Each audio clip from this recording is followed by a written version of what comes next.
నమస్తే ఫ్రెండ్స్. ఈ రోజు వీడియోలో మనం కువైట్‌లో ఆర్టికల్ నంబర్ 18 సూన్ వీసా ఒక కంపెనీలో నుంచి ఇంకో కంపెనీలోకి ఎలా మారాలి? ఏమేం డాక్యుమెంట్స్ కావాలి? ఎలిజిబిలిటీస్ ఏమిటి? ఎంత టైం పడుతుంది? ఎంత ఖర్చవుతుందో నేను మీకు ఎక్స్‌ప్లెయిన్ చేస్తాను. వీడియో స్కిప్ చేయకుండా లాస్ట్ వరకు చూడండి. అప్పుడే మీకు అర్థం అనేది అవుతుంది. Friends, article number 18 soon visa అంటే ఎవరైతే కువైట్‌లో ప్రైవేట్ సెక్టార్‌లో కంపెనీల్లో పనిచేస్తారో అలాంటి వాళ్ళందరూ ఆర్టికల్ నంబర్ 18 సూన్ వీసా కిందకొస్తారు. ఇక మనం ఎలిజిబిలిటీ చూద్దాం.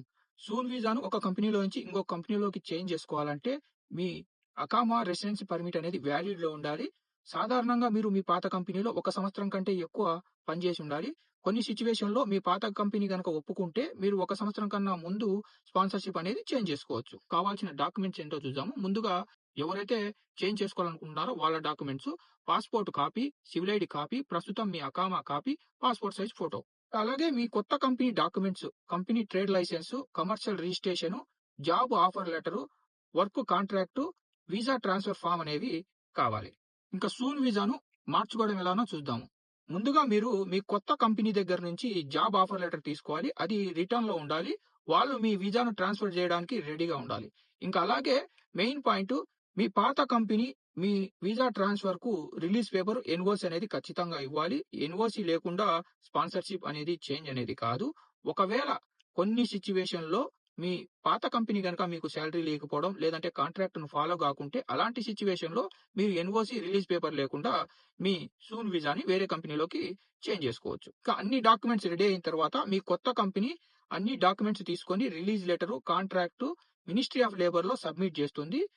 సబ్మిట్ చేసిన తర్వాత అప్రూవల్ రావడానికి సాధారణంగా 2 వారాల నుంచి 6 వారాలు టైం అనేది పడుతుంది.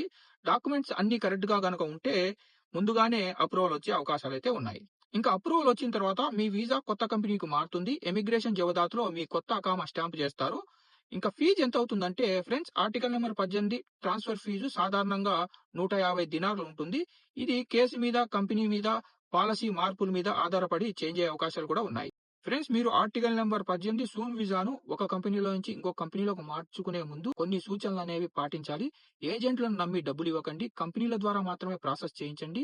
మీ పాస్‌పోర్ట్, సివిల్ ఐడీ ఎప్పుడు మీ దగ్గర పెట్టుకోండి. ఎంఓఐ, ఎంఓఎల్ అధికారిక ప్రాసెస్‌ని మాత్రమే ఫాలో అవ్వండి. చూశారు కదా ఫ్రెండ్స్, ఇంత సింపుల్‌గా మీరు కువైట్‌లో మీ ఆర్టికల్ నంబర్ 18 సూన్ వీసాను ట్రాన్స్‌ఫర్ అయితే చేసుకోవచ్చు. మీకు గనుక వీడియో ఇన్ఫర్మేటివ్‌గా అనిపిస్తే లైక్ చేయండి. మరో ఇన్ఫర్మేటివ్ వీడియోతో తర్వాతి వీడియోలో కలుద్దాం. By by.